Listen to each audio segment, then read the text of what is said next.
Hello दोस्तों, स्वागत है आप सभी का मेरे चैनल पर। बिना किसी देरी के डीथरोन एम्प्रेस मांगा को स्टार्ट करते हैं। आई होप आपने इसके पहले के पार्ट्स देख लिए होंगे। तो हमने देखा था जो एडला है उस पर कोई उसका मर्डर करने की कोशिश करता है, लेकिन वो बच जाती है। और वहाँ पर सभी को पता भी होता है कि जो ड्यूक है और जो लिनेक्स थे उन्होंने ही इसे ट्राई किया था। और ड्यूक तो काफ़ी ज़्यादा एंग्री भी होता है और हमारा सीन कट होता है। अभी हमने देखा था जो एल्सा है ना, वो मिलने आता है ड्यूक वॉल्डर को और उसके साथ थोड़ी बहुत बातचीत करने लगती है। तो यहाँ पर जो एल्सा है ना, वो बोलती है कि मैंने उम्मीद नहीं की थी कि तुम्हारा भाई लियोन खुद से एड के लिए वहाँ पर अप्लाई कर देगा। ये तो बहुत इंटरेस्टिंग था। तो लियोन भी बोलता है कि हाँ, मुझे भी नहीं पता था। और ऐसे वो दोनों थोड़ी बहुत बातें करते हैं। और यहाँ पर ना जो एल्सा है वो भी बात करने लगती है कि मैं अभी इस सिचुएशन के साथ और ज़्यादा नहीं रह सकती। उसके कहने का ये था कि वो भी इंटरफेयर करना चाहती है। और यहाँ पर वो आगे बोलती है कि पहले ना मैंने अपने आप को हमेशा भागना चाहा था ताकि मैं हर चीज़ से भागती रहूं, लेकिन अभी मैं और ज़्यादा नहीं भागूंगी। और यहाँ पर वो उसे कन्फ्रंट करती है कि जो सिचुएशन है एम्पायर की वो बिगड़ती जा रही है। और यहाँ पर ना वो जो ड्यूक है उसके साथ बातें करने लगती है कि ताकि वो उसकी थोड़ी बहुत हेल्प कर सके। यहाँ पर ना वो आगे और भी थोड़ी बहुत जो सिचुएशन चल रही है, जैसे टावर्स वगैरह गिर रहे हैं, कैसे लोग हैं ना वो मर रहे हैं, उनके बारे में बात कर रही होती है। यहाँ पर ना जो ड्यूक है वो सोचता है कि जो एल्सा है उसकी मेरे साथ शादी और मेरे साथ डिवोर्स दोनों ही जो इस्केप करने का ज़रिया था। वो हमेशा अपनी जो जिम्मेदारी है उसे भागना चाहती थी, क्योंकि वो जो एम्परर कार्ल है ना उसे कन्फ्रंट नहीं करना चाहती थी, उसके सामने नहीं जाना चाहती, ना ही उसके साथ फाइट करना चाहती है। और यहाँ पर ना इस बात के बारे में कि जो ड्यूक वॉल्डर है उसे भी पता होता है। यहाँ पर ना वो जो हमारी एल्सा है वो आगे उसे बोलती है, मैं अभी ना अपनी ज़िम्मेदारियों को समझना चाहती हूँ। और यहाँ पर ना ड्यूक सोचता है कि मैं उसे हमेशा से इस तरह से ही देखना चाहता था, क्योंकि ना अभी एम्पायर पे जो टावर्स हैं वो बढ़ते जा रहे हैं और यहाँ पर कोई भी उसे रोकने के लिए आगे नहीं आ रहा है। और यहाँ पर इसीलिए जो एल्सा है वो चाहती है अपने लोगों को बचाना। वो अभी एक बहन की तरह नहीं देखना चाहती है, क्योंकि ना उसे थोड़ा सा गिल्टी फील होता था काल की ओर, क्योंकि उसकी जो मदर थी ना काल को अच्छे से ट्रीट नहीं करती थी, इसलिए वो काल के रास्ते में नहीं आना चाहती थी। लेकिन वो अपने लोगों को इग्नोर भी नहीं करना चाहती थी। इसीलिए यहाँ पर बाल्डर भी उसे यही बोलता है, तो इसका तुम अभी खुद की जिम्मेदारियाँ उठाना चाहती हो। तो यहाँ पर एल्जा भी उसे बोलते हैं कि हाँ, मुझे रियलाइज़ हो गया है कि मैं चाहे कहाँ भी चली जाऊँ, यहाँ मैं किसी भी जगह पर भाग कर नहीं जा सकती हूँ। यहाँ पर ना जो ड्यूक है वो उसे इसी तरह से देख रहा होता है। तभी जैसे वो दोनों बातें कर रहे होते हैं ना, यहाँ पर ना एक बटलर आता है और बोलता है कि जो मिनिस्टर है लियोन, उसने ना एक लेटर भेजा है। और वो ड्यूक है ना, वो उस लेटर को पढ़ता है तो उसके एक्सप्रेशन चेंज हो जाते हैं। फिर ना जो वो एल्सा को देता है लेटर, उससे भी पढ़ने के लिए बोलता है। यहाँ पर ना वो पढ़ता है कि जो क्वीन है ना, अभी उसने ना बहुत ही ज़्यादा अच्छा काम किया है। और यहाँ पर एल्सा बोलते हैं कि उसने मेरे ग्रेट अंकल कि जो ड्यूक है ना, ड्यूक डेस्वेनेल, उसे बहुत ही बड़ा सा झटका दिया है।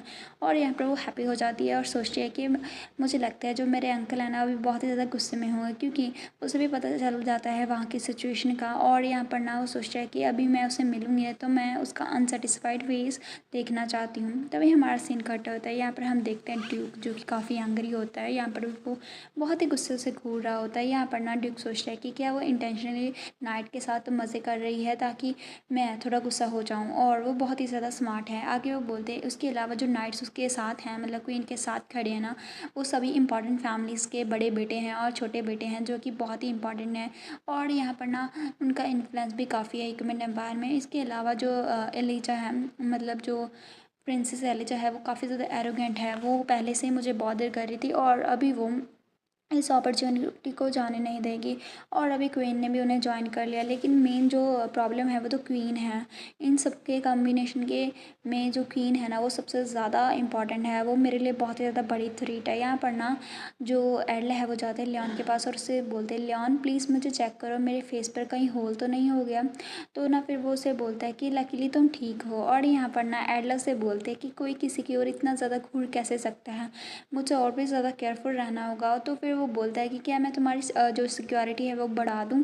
और फिर ना वो उसे देता है कुछ, और वो ना एडला उसे ले लेती है। उसमें ना थोड़े बहुत पेपर्स होते हैं, तो यहाँ पर लियोन उससे बोलता है ये पॉइजन पेपर हैं, तुम इन्हें यूज़ कर सकते हो जब भी तुम्हें नीड हो। और यहाँ पर उसके जो यूज़ कैसे करना वो उसे बता देता है कि अगर तुम्हें और चाहिए होंगे तो मैं तुम्हारे लिए और ले आऊँगा। तो यहाँ पर ना एडला उसे थैंक यू बोलती है, और फिर वो उससे बोलते हैं कि मैं इसका बेस्ट यूज़ कर दूँगी, और वो उसके सामने स्माइल करती है। तभी हमारा देखते हैं, हमारा जो सीन है वो कट होता है काल की ओर, जो कि वहाँ पर ना एक जो मैसेज वगैरह है वो रीड कर रहा होता है। तभी उसके एक्सप्रेशन चेंज हो जाते हैं। वहाँ पर उस मैसेज में लिखा होता है जो एक मर्डर था ना, वो क्वीन के बेडरूम में गया और उसे किल करने की कोशिश किया, लेकिन वो फेल्ड हो गया। लेकिन जो क्वीन थी उसकी मर्सी से जो वहाँ के इंसिडेंट था वो कवर अप हो चुका है। यहाँ पर ना काल सोचता है क्या किसी ने उसे मर्डर करने का अटेम्प्ट किया, किसकी इतनी हिम्मत हो गई। मैं कभी भी ये बात नहीं चाहता था, मैं इसीलिए तुम्हें अपने से दूर नहीं करना चाहता था, मैंने अपने से दूर तुम्हें ऐसा डेंजर फेस करने के लिए नहीं भेजा था। यहाँ पर फिर वो गुस्सा करता है कि कार्ड्स कितने ज़्यादा वीक हो सकते हैं कि एक मर्डर यहाँ क्वीन के बेडरूम में चला गया। और फिर वो उसे अपने बटलर को बोलता है कि क्या कोई न्यूज़ नहीं आई है, क्वीन कहाँ है हम। यहाँ पर ना तभी बटलर आता है और उससे बोलता है कि योर मेजेस्टी, मैंने अभी भी सुना है क्वीन है ना वो सेकंड गेट पे पहुंच चुकी है। और यहाँ पर ना काल काफ़ी हैप्पी हो जाता है क्वीन के आने की न्यूज़ सुन के, और फिर वो सोचता है कि फाइनली मेरी क्वीन यहाँ पर आ रही है, वो अभी फिर से मेरी साइड में होगी। यहाँ पर हम देखते हैं सभी लोग बातें करने लगते हैं कि क्या तुमने सुना है जो मार्कस पीटर है वहाँ पर क्या हुआ था। और ना मैंने ये भी सुना है जो हर मैजेस्टिक क्वीन वहाँ पर खुद ही गई थी और उन्होंने बहुत ही ज़्यादा कंट्रीब्यूशन किया है। और देखो वहाँ कितने ज़्यादा र्यूमर्स फैल रहे हैं। और यहाँ पर ना जो लोग हैं वो एल्जा और ड्यूक को भी साथ आते हुए देखते हैं।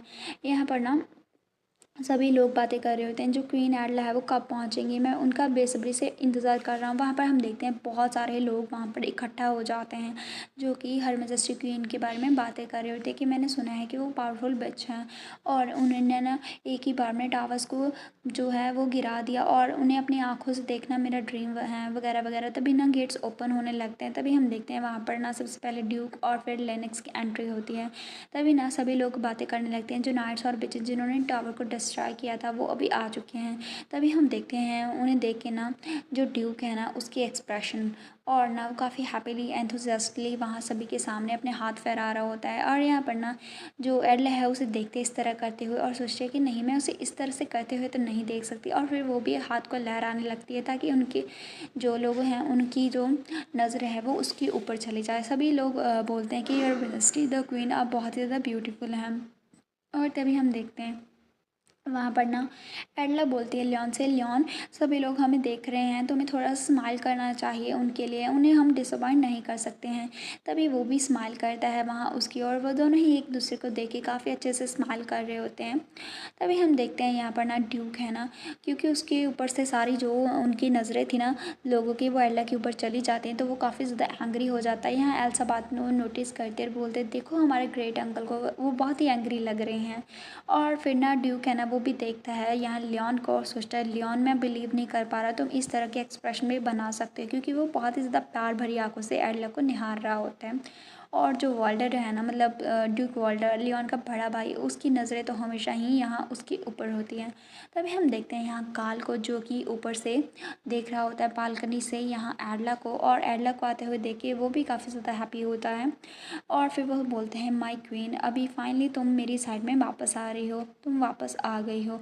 तभी वो देखता है यहाँ पर लियोन को नोटिस करते हैं और उसकी आंखें चेंज हो जाती हैं और वो सोचता है कि इस मोमेंट पे जो एडला है वो किसकी ओर इस तरह के एक्सप्रेशन से देख रही है प्यार भरे और काफ़ी ज़्यादा हैप्पीली। और तभी वो देखता है उसकी नज़र की साइड में और वहाँ पर कोई और नहीं लियोन होता है। यहाँ पर लियोन भी उसे देख के स्माइल कर रहे होते हैं।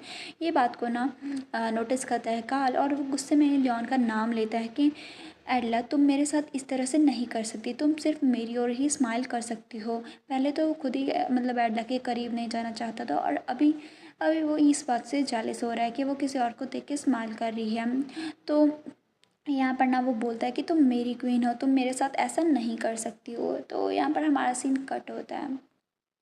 नेक्स्ट चैप्टर में हम देखते हैं यहाँ पर ना काल जाता है नीचे और यहाँ पर सभी जो मेज होते हैं उन्हें ग्रीट करते हैं, बोलते हैं कि एम्प्रर हम मिशन से वापस आ गए हैं।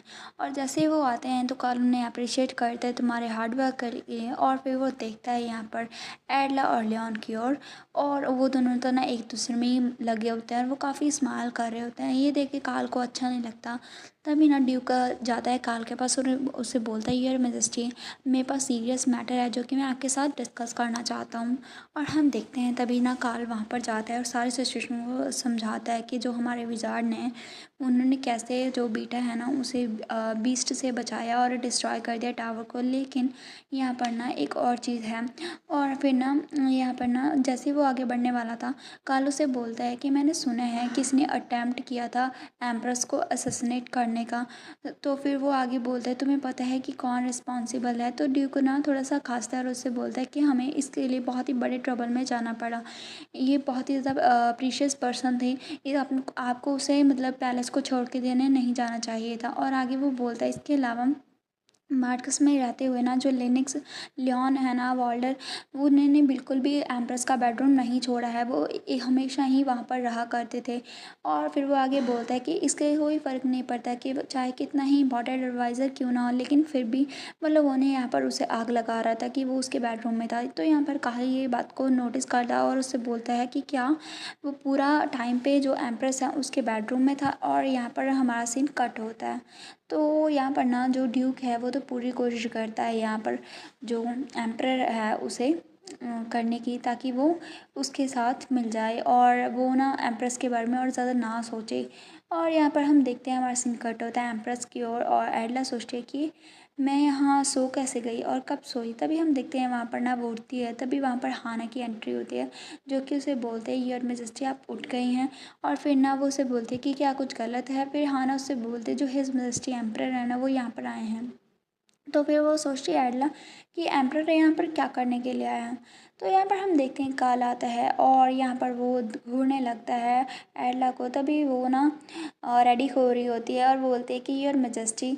और फिर वो उसे बोलता है कि आपको इतना जल्दी में क्या था और क्या हो रहा है। तभी ना काल ना उसे देख रहा होता है, सोचता है कि मैंने उसे ना इसीलिए अपने से दूर भेजा ताकि उसे पता चल सके जो एम्परर की आर्म्स है ना वो कितनी ज़्यादा कंफर्टेबल हो सकती हैं। लेकिन मैंने नहीं सोचा था कि वो इस तरह से वापस आएगी। और इसके अलावा वो ना अभी मुझे और भी ज़्यादा इग्नोर करने लगी है। जो नाइट्स वगैरह हैं वो सभी उसकी साइड में हो चुके हैं। सारा मेरा प्लान फ्लॉप हो गया। यहाँ पर ना एडला उसे देखती है और उससे बोलते हैं कि अभी मैं प्रिपरेशन कर रही हूँ, तो अभी प्लीज़ आप थोड़ी देर बाहर वेट कीजिए। तो यहाँ पर ना वो सोचती है मतलब काल उसे देखते हुए सोचते हैं कि उसकी थिन नेक और उसका ट्रांसपेरेंट जो स्किन है वो पूरी तरह से उसके रूप से दिख रही है। और उसका जो पर्सनल साइड है वो कितना ज़्यादा इंटेंस है। क्या लियोन ने भी उसे इस तरह से देखा होगा। वो सोचता है कि लियोन तुम्हारी हिम्मत कैसे हुई उसे इस तरह से देखने की।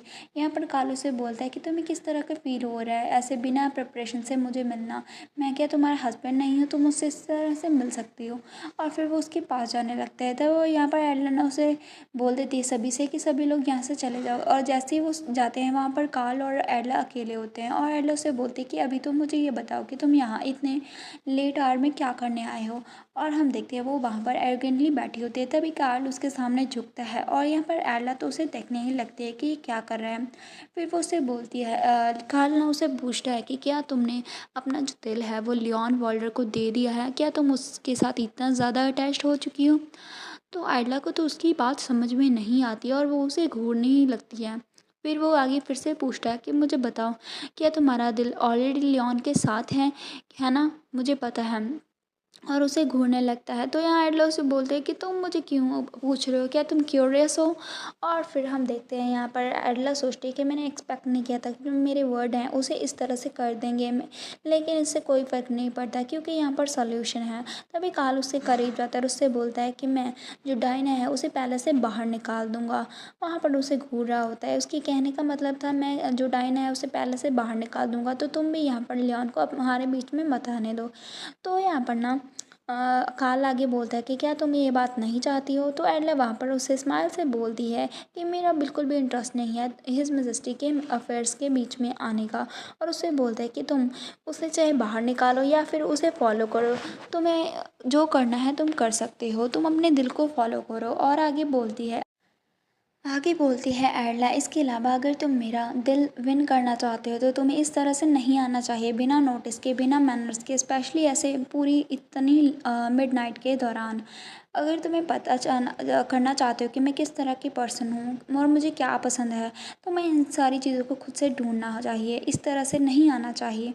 और फिर वो उसे घूरने लगते हैं, तो काल उसे कुछ भी नहीं बोलते और उसे बोलता है आगे कि अच्छा तो तुम ये चाहती हो। तो यहाँ पर ना एडला बोलते हैं कि मैंने आपको कितनी बार कहा है लेकिन आपके दिमाग में ये बात चाहती ही नहीं है। और फिर वो आगे बोलती है, मुझे बिल्कुल भी कोई ऐसा पर्सन नहीं बनना है जो कि किसी और की कठपुतली हो, और जो आप मुझे कहें मैं वही करूं। मैं खुद की पावर चाहती हूँ ताकि मैं खुद से इस्तेमाल कर सकूँ। तो काल उसे घूरता ही रहता है और उसे कुछ भी नहीं बोलता। तभी ना एडला उससे बोलते हैं, मैं भी थक चुकी हूँ तो प्लीज़ अभी तुम वापस चले जाओ। तो काल उसे कुछ भी नहीं बोलता और वहाँ से चला जाता है। तो हमारा सीन कट होता है, हम देखते हैं यहाँ पर ना लियोन की ओर, जहाँ पर लियोन जाता है अपने भाई के पास, उसे बोलता है, ब्रदर क्या तुमने मुझे कॉल किया है? तो बाल्डर वहाँ पर बैठा होता है और उससे बोलता है कि क्या जो हर मैजेस्टी का एड का रोल है वो डिफ़िकल्ट नहीं है? तो वो बोलता है नहीं ये ठीक है। फिर वो उससे बोलता है, मैंने पहले भी नोटिस किया था जो भी नाइट्स हैं ना वो बहुत ही ज़्यादा लॉयल लग रहे हैं हर मैजेस्टी एम्प्रेस की तरफ।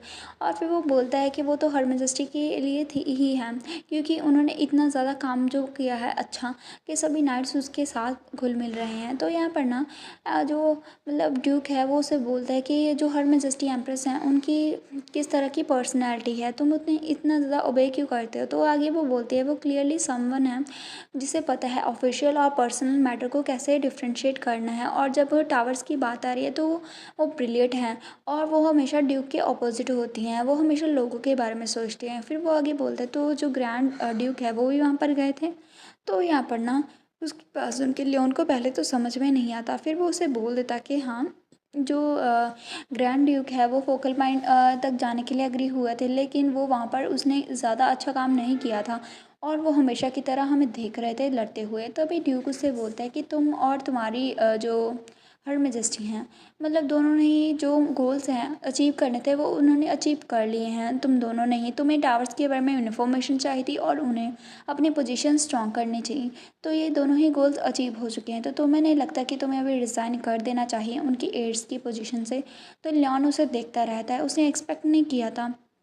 फिर वो सोचता है कि एड बहुत ही ज़्यादा कनिंग रिलेशनशिप है, जहाँ पर अगर मैं एक भी मतलब दोनों में से कोई भी इंसान अपनी बैक करता है किसी और की ओर तो वो एनिमी बन जाता है, लेकिन स्टिल में ही एक थ्रेड है जो कि मुझे उसके साथ टाई करता है, मैं वहाँ पर उसे नहीं तोड़ना चाहता। फिर ना ड्यूक उससे बोलता है, लियोन तुम अपनी जो टेम्प्रेरी फीलिंग्स हैं ना उसके में मत उलझो।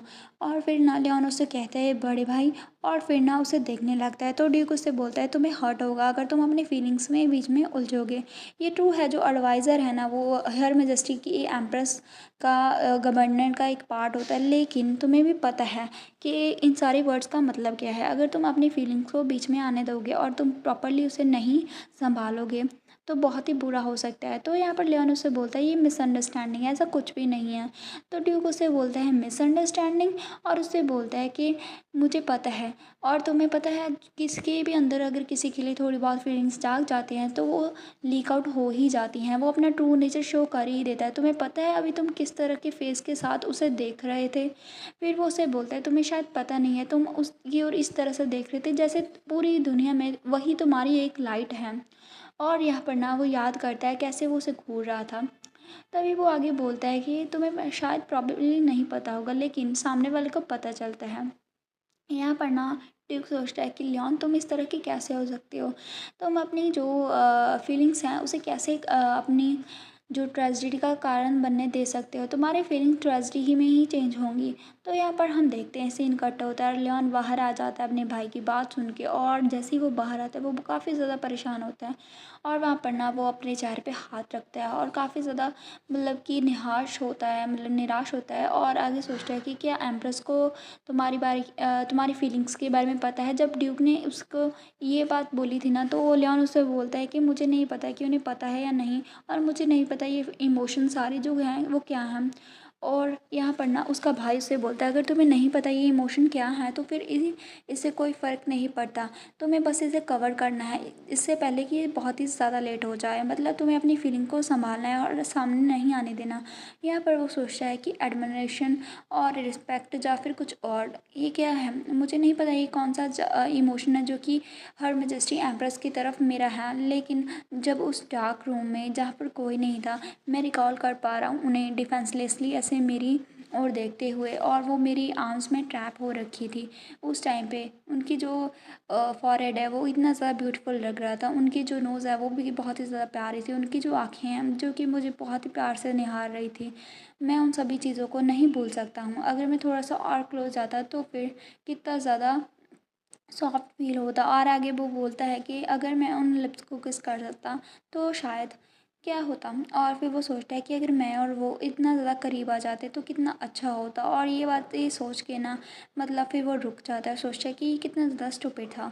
और फिर वो अपनी जो इमोशंस हैं उन्हें दूर करने की कोशिश करता है। जो इमोशन है वो बहुत ज़्यादा क्लियर से लग रहे हैं, लेकिन मैं इस तरह के थॉट्स कैसे ले आ सकता हूँ, मुझे सिर्फ इसे इग्नोर ही करना होगा, ये काफ़ी होगा। और फिर वो वहाँ पर विंडो की बाहर जाता है और सोचता है कि अभी मैं क्या करूँ। और फिर ना उसे फिर से याद आ जाता है एडला का, जो कि उसे बुलाती है लियोन कह के। और फिर वो सोचता है कि उसके लिए मेरी इमोशन क्या है, क्या रिस्पेक्ट है या एडमिरेशन है या फिर कुछ और है। और ना वो अपनी जो इमोशंस हैं उन्हें ही सॉर्ट आउट करने में लगा होता है। नहीं, ये ऐसा नहीं हो सकता, मैं ऐसा नहीं कर सकता हूँ। अगर उन्हें पता चला ना कि मेरी जो फीलिंग्स हैं उसकी तरफ, तो वो क्या सोचेगी। मेरी इतनी हिम्मत कैसे हो सकती है कि मैं हर मेजेस्टी की तरफ इस तरह की फीलिंग रखूं। नहीं, ये गलत है। ये सोच के वो वहीं पर रुक जाता है और कुछ सोचने लगता है। तो इस सोच के साथ हमारा चैप्टर फिनिश हो जाता है।